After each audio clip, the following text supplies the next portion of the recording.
Assalamualaikum warahmatullahi wabarakatuh. Salam ngarit pecinta hewan N2 TV. Kali ini saya datang di lahan baru penanaman rumput odot atau gajahan ini. Ini saya langsung tanya karena kebetulan pemiliknya di sini, pekerjanya di sini. Kita lihat dulu pola yang seperti apa yang digunakan, benar atau tidak, dan layak dicontoh atau tidak ini. Nih saya ketemu. Halo Wi. Halo Mas An, selamat Sehat? pagi. Sehat. Ini nanam apa? Ini rencana mau nanam pohon gelagah kalau di sini bilangnya. Gelagah itu kalau di Jawa apa? Gelagah itu kolonjono Mas. Kolonjono. Kolonjono. Coba sih kayak apa sih batangnya? Batangnya. Nih batangnya seperti ini Mas.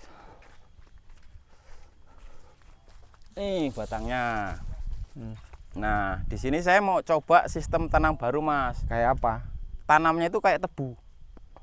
Jadi sistemnya langsung dirobohin seperti ini. Ini udah ada contohnya di sini. Coba sih kayak apa contohnya, dilihat dulu, Yuk, dibuka bisa nggak?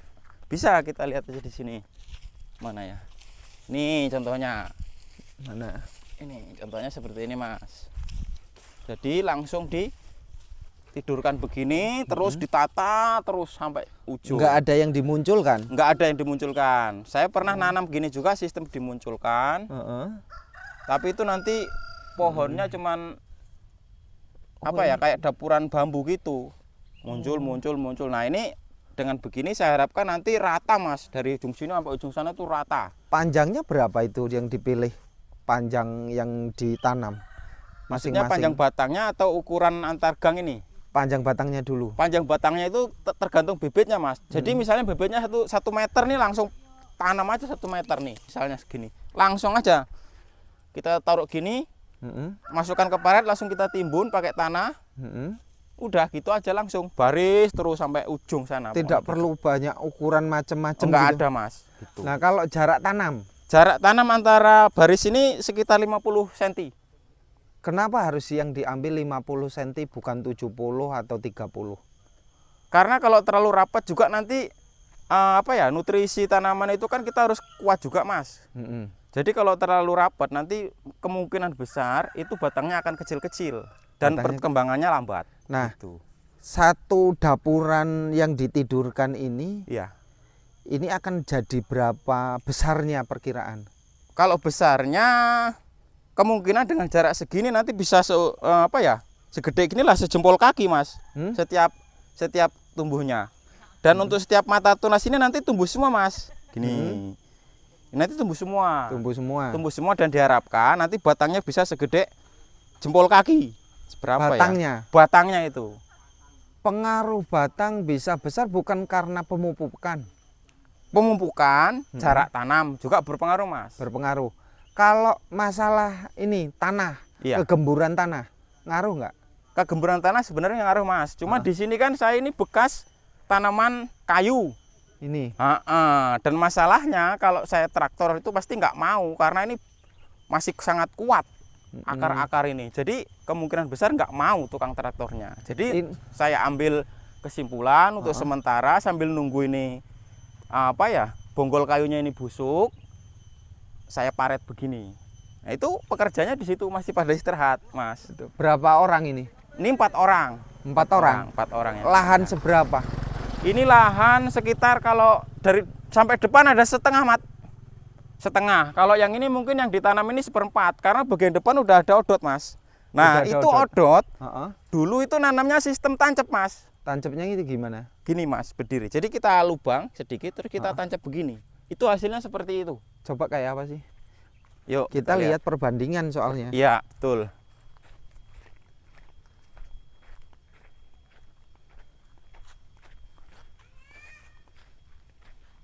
Nih Mas, contohnya kalau ditanam sistem tancap begini Mas, nanti nih ini lahan-lahan kosong ini sebenarnya sayang. Kan gitu. Ini ujung-ujungnya begini, nanti setiap ini bekas-bekas sudah dibabat, ujung-ujungnya begini, jadi nggak rata lurus gitu. Nggak rata. Dan pasti ada jarak. Pasti ada jarak. Dan ini juga pasti gemuknya pasti nggak sama. Coba kayak apa sih? Karena dia gerombol begini. oh ini udah tercabut. Ya ini contohnya yang udah berapa kali bongkar. Itu batangnya lama-lama kecil. Lama-kelamaan kecil. Lama-lama kecil, walaupun pemupukan juga kuat. Gitu. Ini kan sayang lahan apa? Sela-sela yang kosong ini sayang. Ini semua odot semua. Ini odot sampai kalau depan odot. Bagusnya odot gimana sistem tanamnya? Sistem tanamnya kalau odot saya taunya dulu begini Mas, tapi nanti ke depannya kalau ini udah terlalu jelek batangnya saya bongkar. Kita lihat juga nanti hasil dari tanaman yang sistem tidur berbaris begini. Odot dengan kolonjono atau gajahan ini kan beda batang toh? Beda, betul. Kalau ditidurkan semua odot apa nggak busuk? Enggak busuk Mas. Yang penting enggak terendam air. Yang penting enggak terendam air. Jadi sistemnya samalah, kita tidurkan begini, terus kita timbun tanah dikit aja, nggak terlalu banyak. Nanti kalau udah mulai tumbuh sekitar 1 jengkal, ya kita baru siram. Nah kedalamannya perlu ada ukuran nggak? Enggak, kalau saya nggak pakai ukuran Mas. Hah? Nggak pakai ukuran. Nggak pakai ukuran? Nggak pakai ukuran. Terlalu dalam apakah tidak takut busuk? Terlalu jaraknya dangkal apa tidak terlalu susah untuk berkembang gitu loh? Yang penting kalau saya Mas sambil ini, yang penting itu tertimbun semua. Tertimbun semua dan nggak perlu dalam. Kalau dalam juga kan otomatis untuk galinya itu perlu waktu yang lebih lama Mas.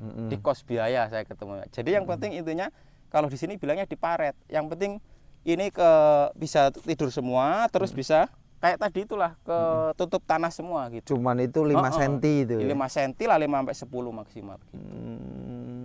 Jadi nanti kalau udah tumbuh, setiap mata tunas ini tumbuh, kita siram pakai pupuk kandang. Nah, ini lahan mati kayak gini keras ya kan karena sebab bekas kayu ya. Iya.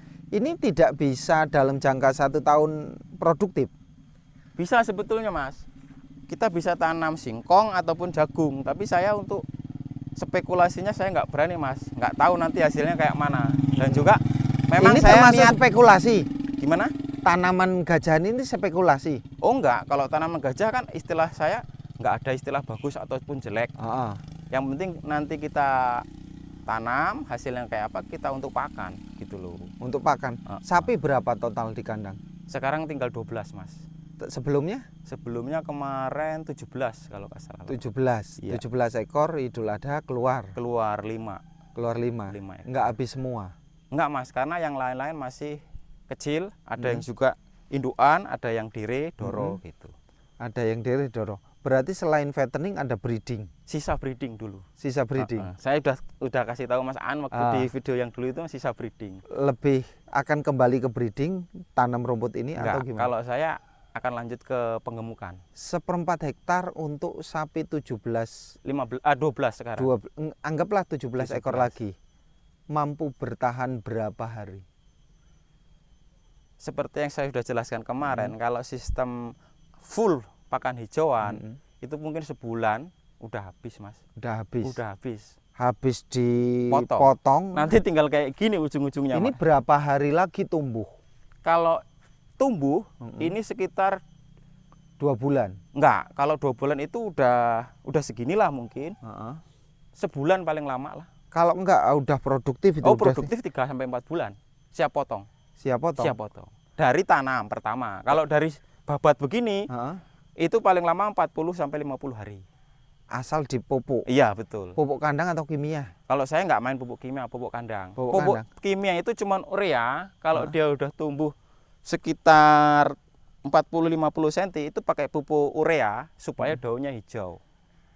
Odot atau gajahan untuk di sapi pakan pokok atau sambilan atau selingan? Itu sebenarnya harusnya pakan utama Mas. Tapi karena saya pikir ini nggak mampu untuk pakan utama, jadi kita 50-50 lah. Jadi pakan odot ataupun gelaga itu kita berikan pagi sama sore. Itu digiling 1 bak hitam sekitar 10-15 kilo sekali pakan. Nanti kita sambung pakai onggo campuran fermentasian itu Mas. Itu. Ini kalau pekerja Mas. Iya. Pekerja sendiri ini sebenarnya per hari, per orang atau jam-jaman atau harian Mas kalau di sini. Harian? Iya, harian. Harian berapa? Kalau di sini harian masih sekitar 30.000 Mas. 30.000. 30.000 itu kita kasih makan, kita kasih rokok, ngopi, pacetan, seperti itu.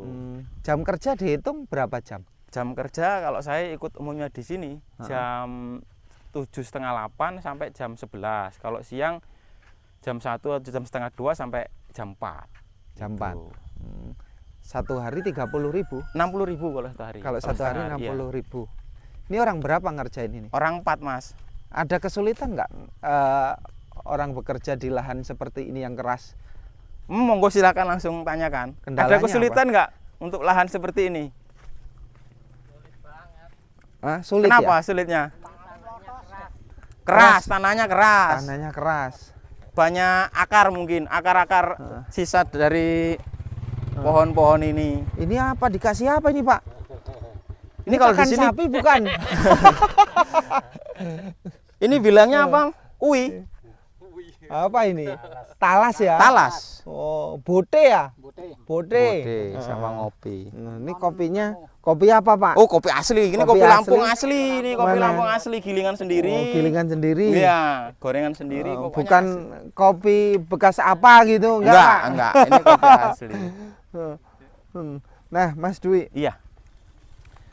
Sebelumnya ini, sebelum metode ini pernah dicoba metode yang berdiri atau miring? Sudah saya hasilnya coba. Yang berdiri kayak apa, yang miring kayak apa? Kalau yang miring ini baru pertama kali. Enggak, ini kan yang tidur ya? Yang tidur. Yang miring kayak gini ya, antara 30 derajatan lah. Oh, itu sama aja sama yang berdiri, Mas. Sama, enggak jauh beda. Cuman kalau yang miring, intinya itu kalau menurut saya, Mas, mata tunasnya itu yang ketanam berapa, itu yang akan tumbuh. Intinya itu. Kalau tunasnya 3, yang tumbuh 3. 3. Gitu. Kalau berdiri kan mungkin 1 atau 2 itu. Kalau ini kan saya coba sistem baru ini, kemungkinan besar saya lihat juga sih di YouTube itu kayak tebu gitu. Jadi semua mata tunas akan tumbuh. Tinggal nanti saya kuat nggak di pupuk kandangnya kan gitu. Pupuk kandangnya harus kuat. Selain lahan ini ada lahan lagi tanaman? Ada lahan lagi, Mas, sekitar 200-300 meter di sebelah barat sana. Berapa? Sama kayak ini luasnya. Seperempat lebih lah. Totalnya berarti kurang lebihnya setengah hektar. Itu untuk 17 sapi aja hanya mampu 1 bulan. Kalau full hijauan. Iya. Ya itulah, Mas, kalau ternak sapi, Mas. Tinggal sekarang rumput juga susah di mana-mana cari. Kayak daun singkong juga di sini sekarang sudah mulai monetisasi, dijual belikan. Jadi bukan lagi itu limbah namanya. Itu udah beli daun singkong. Karena butuhnya skalanya banyak. Betul. Kalau butuhnya 1 motor, 2 motor, 3 mungkin motor bisa gratis. Minta. Itu. Kalau jerami pemanfaatan ini sebentar lagi musim panen. Oh ya, ini kalau jerami sebentar lagi kan panen raya nih, Mas. Untuk sekarang ini masih rebutan, Mas. Jadi peternak lokal itu langsung ngarit, nanti yang punya yang giser kalau di sini bilangnya, merontokkan padinya, udah nanti orang yang ngarit itu dapat berapa gulung itu diserahkan ke yang ngarit gitu. Jadi nggak bayaran yang ngarit manual itu. Nggak bayaran. Nah, kalau udah sisa-sisa udah nggak ada. Oh, nanti kalau udah panen raya itu tinggal ngumpulin. Mau dikeringin atau mau dibawa langsung. Itu monggo silahkan. Kalau gitu. Pekerja di sawah untuk ngumpulin jerami sama nggak dengan pekerja harian? Sama, harian sama.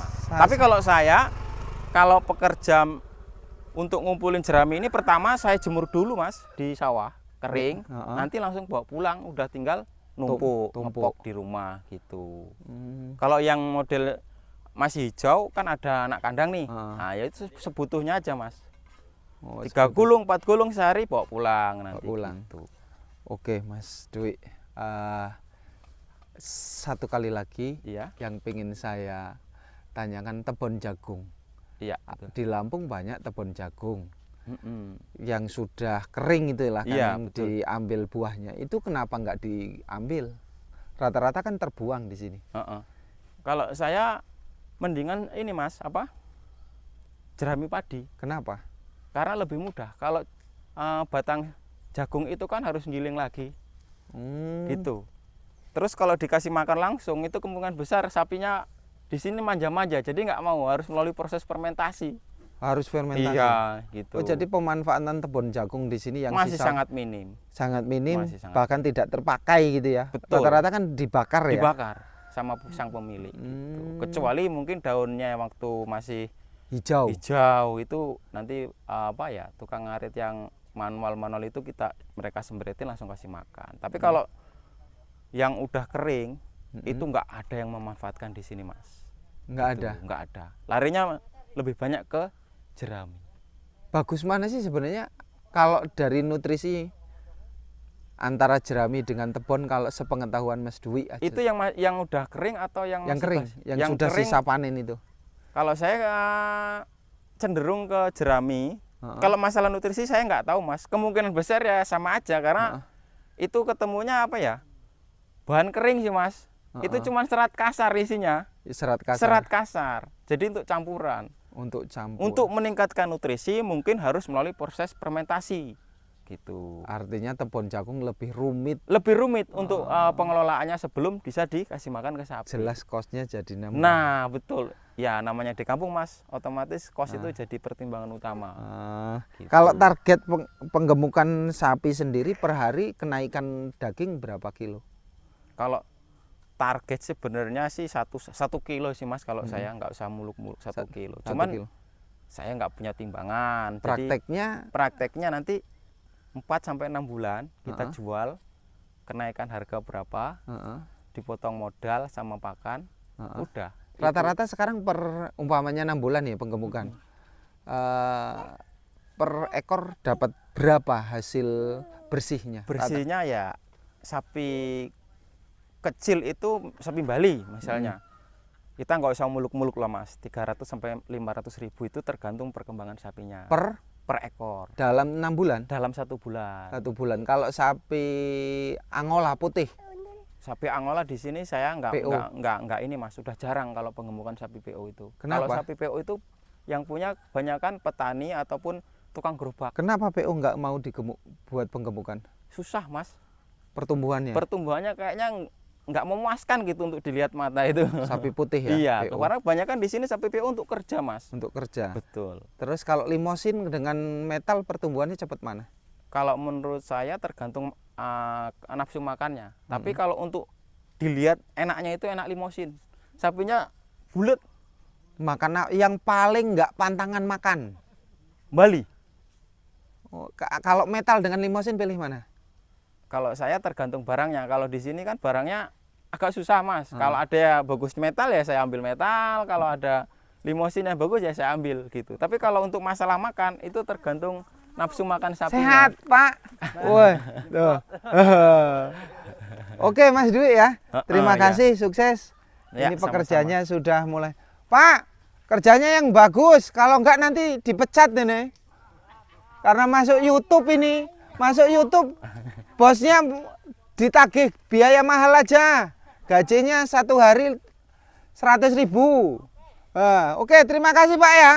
Lanjut ya. Yo, dari saya terima kasih, ini sebagai referensi semuanya peternak yang pengen mengolah lahan dan menanam tanaman pakan untuk sapi dan lain sebagainya. Assalamualaikum warahmatullahi wabarakatuh.